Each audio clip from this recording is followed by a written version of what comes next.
Okay, welcome class to Britlet 2, English 2323. My name is Lawrence Welsh. I'm your professor this semester, Lawrence Welsh, Mr. Welsh, or Larry Welsh. Let's get into it here. 2 nights ago I posted a memo that said I'll post a lecture on Thursday to Blackboard that discusses my expectations this semester. In this lecture, I'll go over our books. Excuse me, class.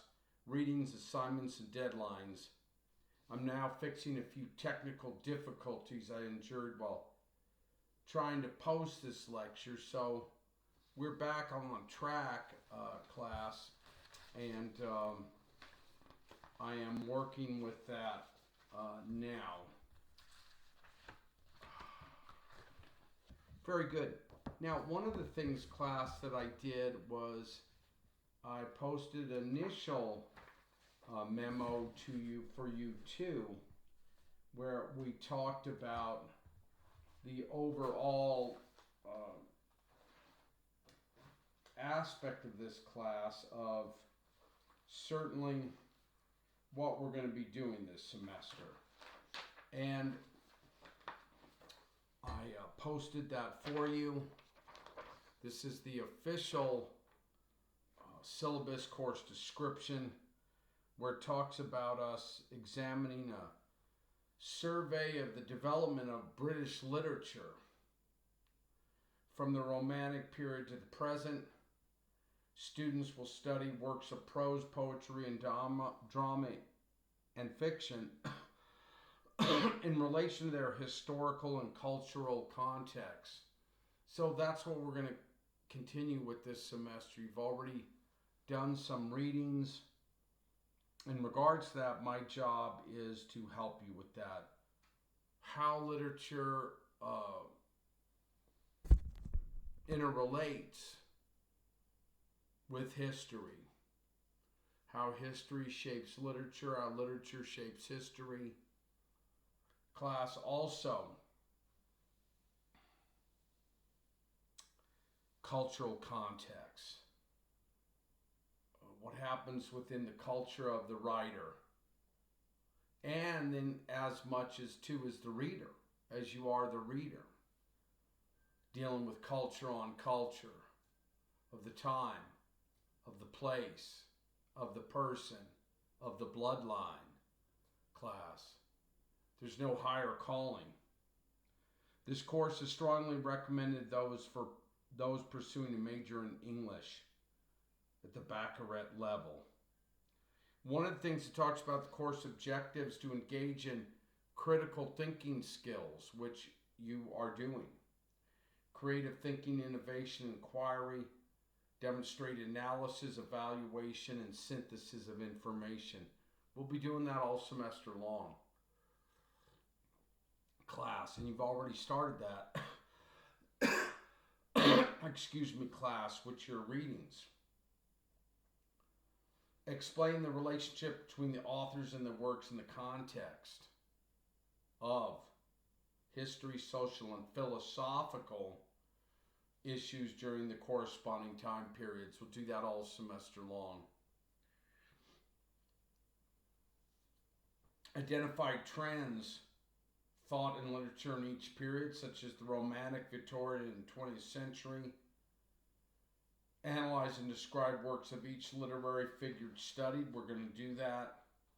Define literary terms and explain their practical application. Very good. And then personal responsibility skills. So that's a little bit of an overview, class, once again, of what we're doing this semester. Now, so that was an initial handout that I gave you. And then it talks about that I've attached my official course syllabus and calendar, which we're going to go over. It is under the content page on Blackboard. This document contains everything you need for the class, including books, deadlines, office hours, and all assignments. And then I'll soon attach a video that introduces us to the class and talks about my expectations this semester. That's what we're doing here and now. Please check announcements in Blackboard every day, since it's my primary way of communicating with you.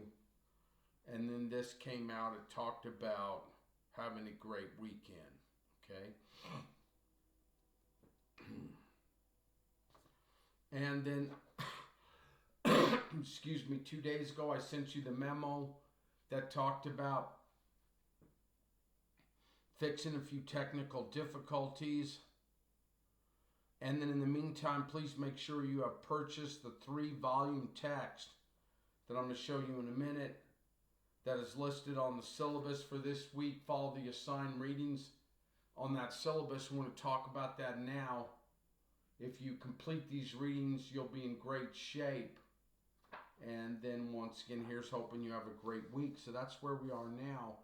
I sent you that memo late on Tuesday, and as promised, here we are on Thursday with the lecture class. Let us talk about the text for this semester. 1 3-volume set, as I mentioned, as we'll go through this class once again. My 5-page document that I gave you, El Paso Community College Syllabus, Instructor's Course Requirements. It is the spring of 2024. And then it has up here, excuse me, class, English 20 through 23, and our CNRRN number for the class. Then underneath on the syllabus it says Professor, and my name is Lawrence Welsh, Larry Welsh, Mr. Welsh. I'm a long-time full professor of English, a tenured English professor at El Paso Community College. My office is in the A building, and it talks about office hours there. Class, excuse me, if you ever need to contact me, you can contact me through Blackboard messages. That's the way for contacting me, excuse me, this semester. Now, class, and then it has our text. The Norton Anthology of English Literatures, Volume D, E, and F. The 10th edition, Norton 2018. So, here they are. This is volume, first of all, the 10th edition. It comes in that 3-volume set. This is where we are this week. We're in the Romantic period. Once again, this is volume D. We have readings scheduled for this. I'm going to lecture on this. Fantastic. The Romantic period in English literature,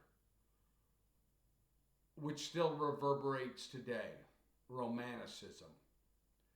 When we look at it, and we're going to study it as you are and you've read about it, still very much with us today.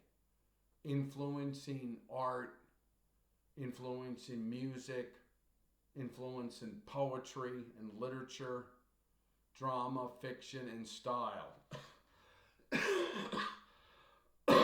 Excuse me, class. I'm getting over a virus, but I'm in good shape. They just said the cough was going to last for a while, and it has. So that is volume D. Then volume E, the Victorian age. Volume 2 of our text, which we'll be getting into later in the semester. Fantastic. The 10th edition.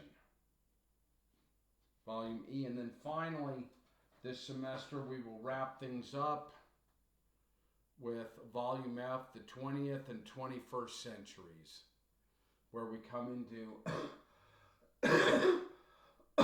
excuse me, class, certainly modernism, all the way into postmodernism, right? We're going to get in some heavy, right? Some of these writers that are in the 21st century in our text are still alive. Some have recently passed on. So that's it. That's our text. That's all we need for the semester, is put together the 3 volumes. Just like this. That's our text for the semester. It's available everywhere. It's in the bookstore. The Norton Anthology of English Literature, D, E, and F. The 10th edition, New York Norton. And so you could get some of these new used class too. Since they're around, they've been around for a while. I understand that next year they're going to put out an 11th edition, but we're not there now. And so we're in good shape and don't have to worry about that. The 2018 edition. Instructor's policies. So under text, now it talks about the instructor's policies.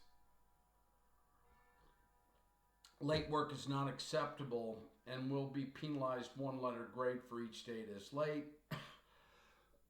Your writing and presentations are an important parts of the text for this class, so your work must be completed on time. To begin the class the day they are due, I do not make up midterms and finals. And once again, this is an online class, so, you turn it in on the day it's due. Now, if an assignment is due on the assigned day that we have in my course policies and calendar, you will have up until midnight that night to turn it in. Actually, I should say 11:59 p.m. because at midnight it will go to the next day. So anytime that you have a assignment due, you want to get it in on time that day, because otherwise it'll be 1 letter grade down for each day that it is late. So if you have a paper due on a Monday or an assignment due and you turn it in Tuesday, it becomes a B. Wednesday it becomes a C. Thursday it becomes a D. Friday it becomes an F. And I use every day of the week. And this late policy for getting work on time has served me well for over 20 years, both here and at UTEP, where I used to teach a long time ago. It works well. Now, essay preparation, when you turn in work of essays, once again must be typed, 8.5 by 11, send out, double space with proper 1-inch margins, 12-point standard typeface, Courier or Times Roman. And I'll help you with this. I'll lecture on this. I'll give you an example of what is called a modern language association essay. And then it talks about the breakdown of grades: oral presentation, midterm, final grade, participation, 4 grades of 25% each. Let's talk about this. Okay, now, before we get into the calendar, let's talk about how the grades are going to be earned. Class, you're going to have an oral presentation that you're going to make this semester. Now, when you make your oral presentation, you will film it over YouTube or whatever you use. You will make your own oral presentation. Then you will send it in to me, and I will disseminate your oral presentation to every class member. And then we'll be able to all watch it together, okay? But we're going to talk about that now. It says oral presentation. During the semester, each student will make a 15 to 20 minute oral, oral presentation to the class on a writer that we will discuss during that period. So when we're talking about during that period, we're talking about during that period that we have allowed on the syllabus, on that date and time for the class.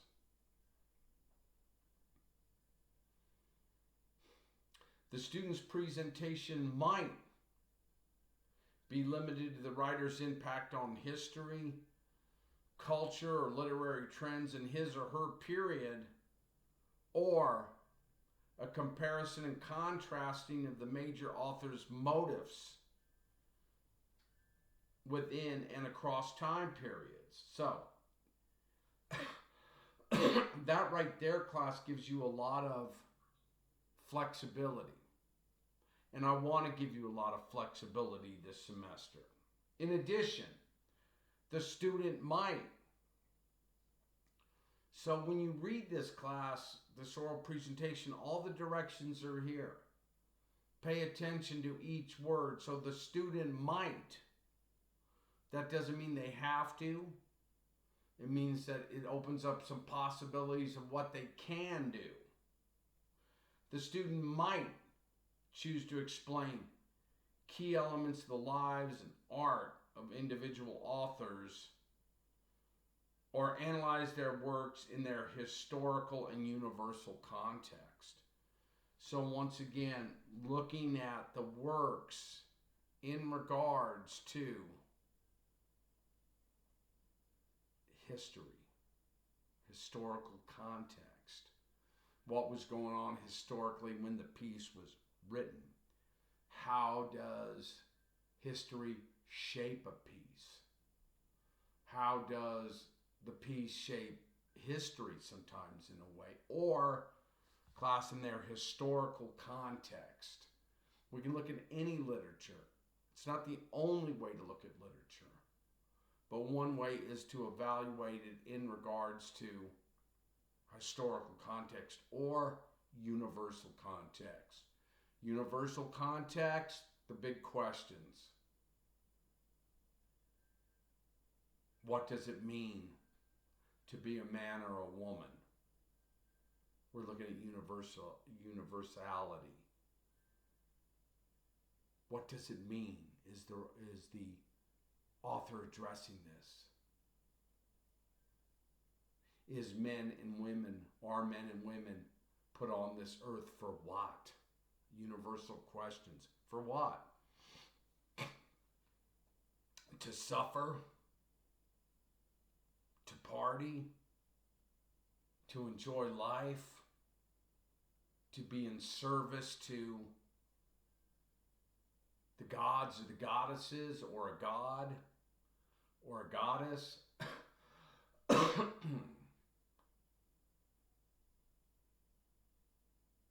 What is the purpose of man? What is the purpose of woman? Why are we here? Universal questions, class, that were asked back then and are still being asked now. The mystery, once again, of life. The beauty of life. Sometimes the tragedy of life. Class, oral presentation.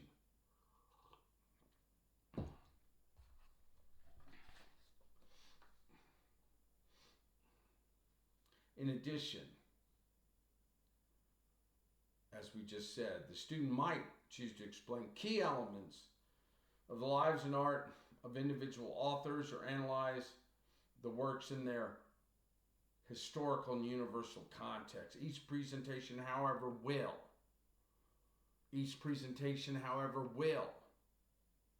include a brief biography of the writer and will be graded partially on the effectiveness of the presentation. So giving us a presentation that is going to be lively, giving us a presentation that will not put us to sleep. It's yours. You'll have control over it. You'll have a lot of options on how to do this. And when it's done, you're going to send it to me virtually as a video, and then I'll post it to the class, and we'll all read it. I'll read it, evaluate it, and grade it, and give you back a written evaluation of your grade. Although props aren't required, students are encouraged to use them if their presentations will benefit from them. So props, I've had students dress up in character. I've had students use light shows. I've had students use music. I've had students put in text. I've had students, all sorts of possibilities. When we were in class, and this was an in-class presentation, I had students sometimes hand out things to the students. We can't do that because this is a online class, but certainly you can make your presentation lively. All oral presentation topics will be approved ahead of time by the instructor during a one-on-one conference with the student. So we'll have those conferences. We'll have those days where you send in the pitch, and then I'll write you and I'll help you. And then my job as a professor will be to sign off on your oral presentation. And then once I've signed off and we come to an agreement, then it'll be your job to go do it, okay? So, and then we're gonna have a midterm this semester, and we got a lot of work to cover before then, but an essay of critical analysis of poetry in relation to its historical and universal context will be written. So I'll tell you more about that, but you will certainly send that in to me. I'll give you the exam questions ahead of time since it's an oral class, an online class, and then once again, you will send that in to me. Final essay. For the final essay, you'll write an essay concerning works required during the semester. A selection of writings will be presented ahead of time. The final question or questions will come from these required readings. And excuse me, class, and those will be required readings that I will discuss in a lecture format and that I will talk about in my lectures. So there it is. Okay, those are the grades. Now, if we go down here, we see, class, how it's gonna operate the rest of the semester. Today is once again, we're looking at around the 25th, 26th, 24th, introductions to the Romantic period. So that's all you need to do is started yesterday reading about the Romantic period. So we're not too far, we're not behind at all, class. In the Romantic period, it says pages 3 to 30. Fantastic. I'll do a little lecturing on that today. One of my favorite periods in literature.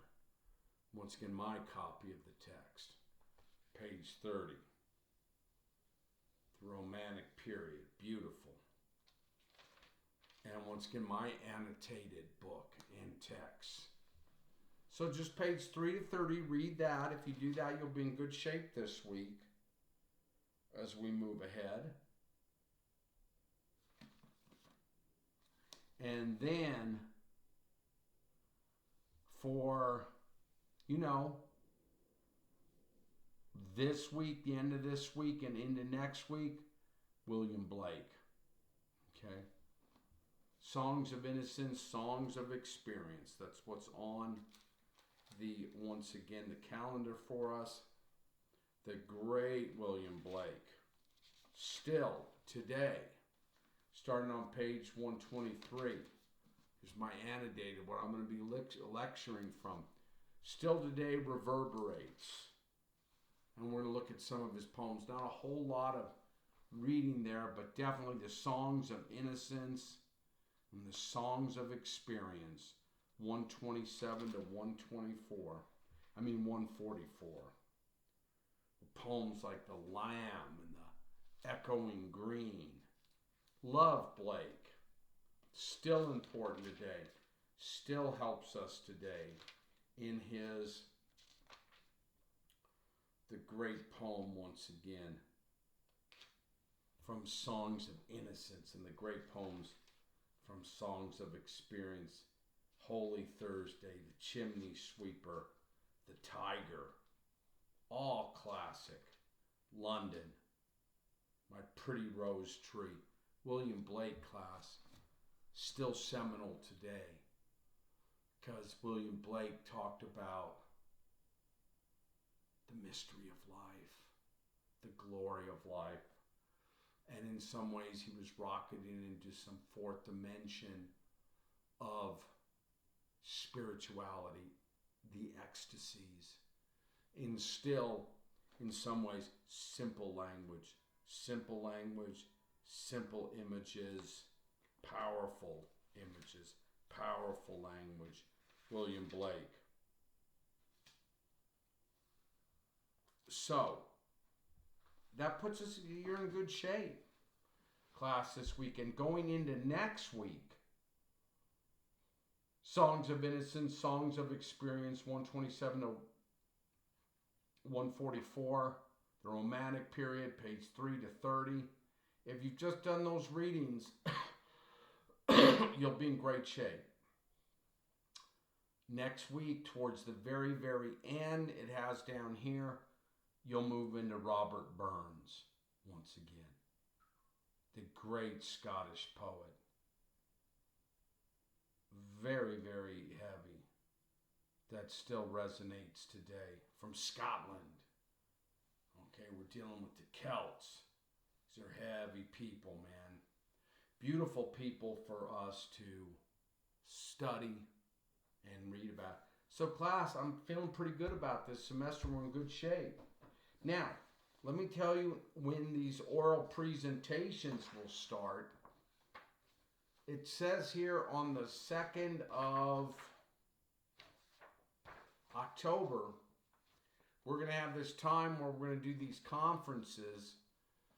The conferences for the oral presentation are due. Turn in a rough draft summary for that oral presentation. All topics must be approved by an instructor. Sign up for the oral presentation date. So I'll help you with that.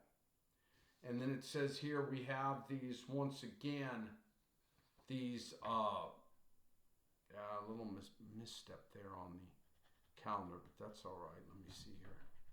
We're going to have these conferences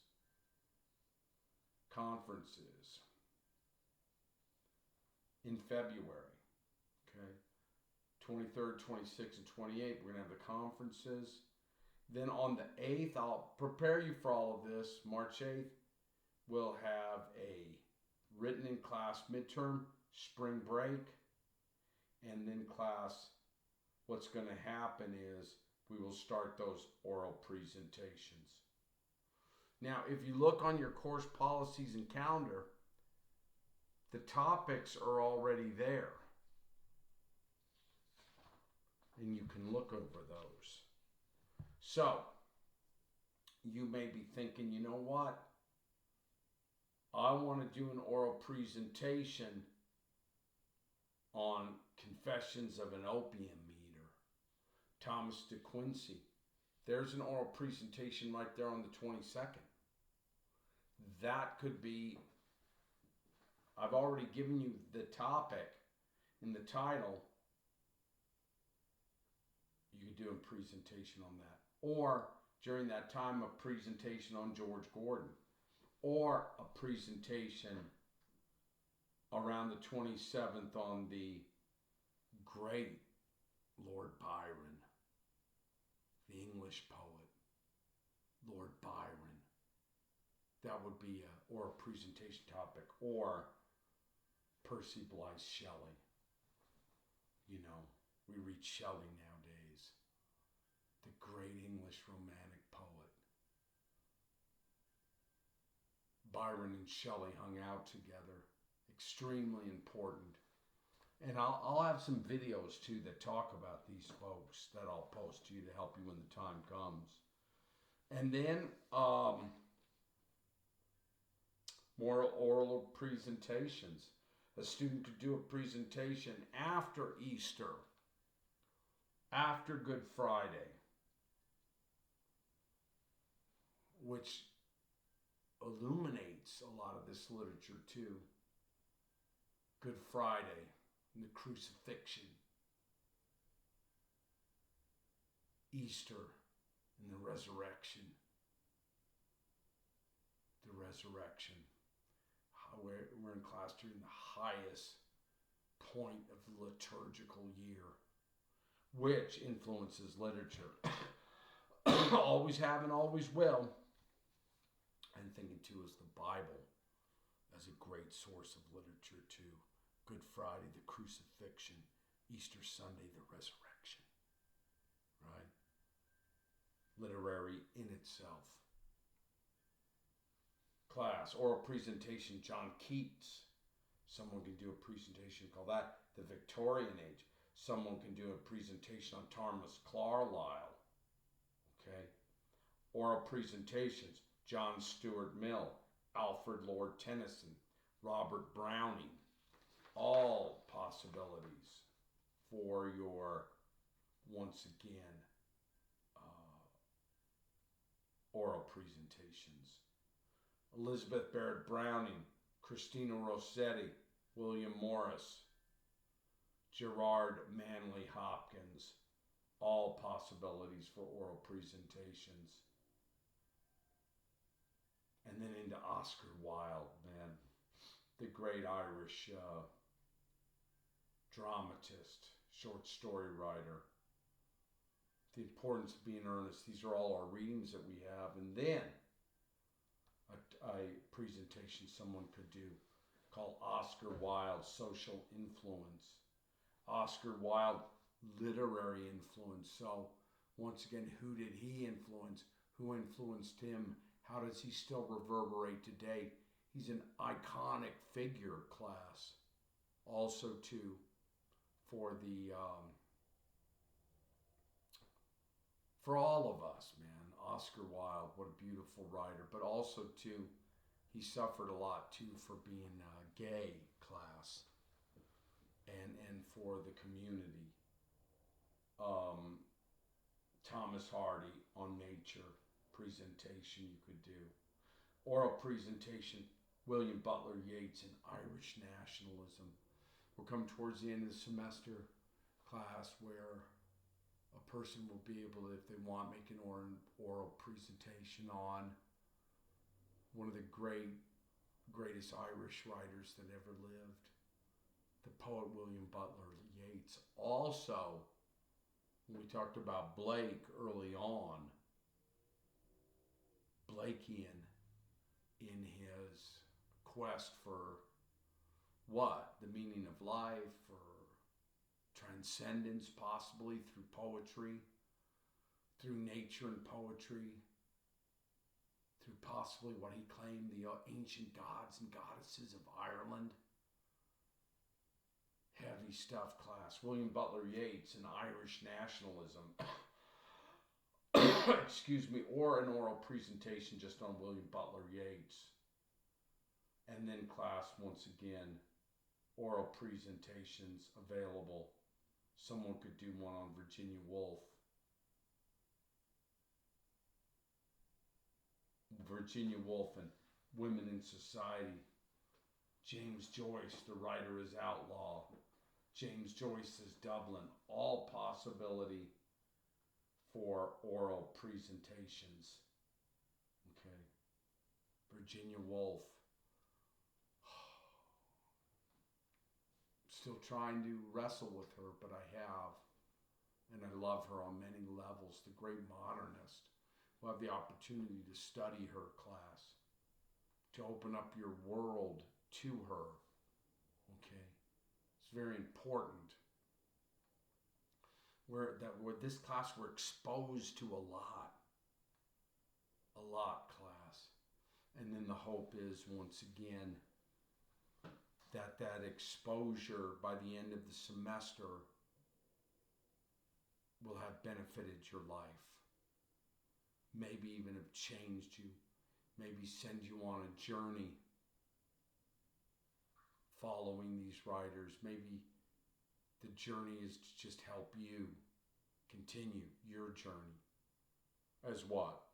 Maybe a writer, maybe a teacher, maybe getting that degree in English. Who knows? Maybe going to law school, maybe becoming a doctor. It goes on and on. You can't lose, class. We can't lose when we're embarking on this study. It's so important. It can be, if we see it that way. Class, Virginia Woolf, and Women in Society. What a heavy title. Virginia Woolf, I hate to break it to you, she committed suicide. She suffered. She did a lot. She's an incredible writer. And I'm trying to find it here, class. Just a side note on her. She always signed everything in purple ink with a fountain pen. And that fountain pen does not have purple ink in it. But I'm thinking of her right now. This one does. This is in Italian, Montegrappa, American Dream, that I won this in a heavy essay contest maybe about 5 years ago for a magazine that only dealt with pens. But I've got purple ink in here so I could be like Virginia Woolf. Of course, I can't be like her. I can only be like myself. But heavy, so you could do a presentation on her. James Joyce, The Writer is Outlaw. Okay, the great, once again, James Joyce, one of the seminal Irish writers who learned the language and then deconstructed the language. Let's see. Then oral presentations, finally, that a student can do towards the end of the semester on Dylan Thomas and Seamus Heaney. Seamus Heaney, the last Nobel laureate in Ireland to win the Nobel Prize for Literature. I was lucky enough, I don't know how many years ago, maybe a decade ago, that I did get to see him read in Boston. Seamus Heaney, breathtaking Irish poet that means so much to me and so many others on his journey into poetry. And then, of course, Dylan Thomas, the rock, most probably the last rock star of poetry. 1950s, 1960s America, when he'd come on tour here. Thousands of people would show up to see Dylan Thomas read. I don't think anything's quite supplanted it yet. That was the days where, I don't know, poetry still it's important but not important. Thousands of people would show up to see him read. And the great Welsh from Wales, Dylan Thomas. Almost inconceivable to think about that he wrote his best work by the time he was in his early 20s. And then took to the whiskey and then died too young. But still reverberates today. We'll be able to dig into him. Dylan Thomas is important. Important writer, important to all of us. He still reverberates today. Do not go gentle into that good night. The force that through the green fuse drives the flower. Dylan Thomas, big deal. Important to me and be important to you too. This is all important. So, class, I think that's about where we are. I've covered what we're doing this semester. I have covered the documents. I've shown you the books. I have some questions in regard to Blake, some questions in regards to Romanticism. That can be my next lecture. But for right now, just get in there, class. Once again, get in there and engage it and annotate it like I would. This reading, once again, this introduction of where we are. Class, of where we are, once again, the Romantic period. The Romantic period, though by far the shortest, is at least as complex and diverse as any other period in British literary history, and it is, tellingly, demarcated differently than any of the other eras that literary historians and anthologists include in their timelines. So once again, a beautiful period that's still with us, that is still with us. And once again, we're talking about 1785 to 1832. So once again, we can look at the Romantic period in literature in regards to also what was happening in the world, right? What was happening historically in England, what was happening once again with industrialization, in the start of industrialization, what was happening with poverty, what was happening with child labor, what was happening with the rich and the poor, what was happening, what would soon happen with explosions of, once again, rights of people, of workers' rights, of land rights, of the kings and the queens, and once again, the fallen in the future of the kings and the queens. Fascinating. And then, of course, we think of Romantic period too. We can think of America, what was happening, not too much after the end of the Romantic period, America's continuing formation. America, 30 years after the Romantic period, being engulfed in a civil war. After that post-Civil War America.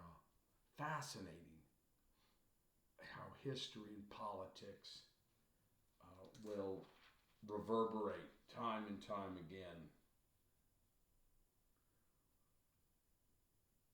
Beautiful. The early period of the French Revolution, 1789 class, marked by the Declaration of the Rights of Man and the storming of the Bastille, evoked enthusiastic support from English liberals and radicals alike. Okay, so once again, we think also during this period of the French Revolution, times have changed, etc., etc. But class, I think that's enough for us right now.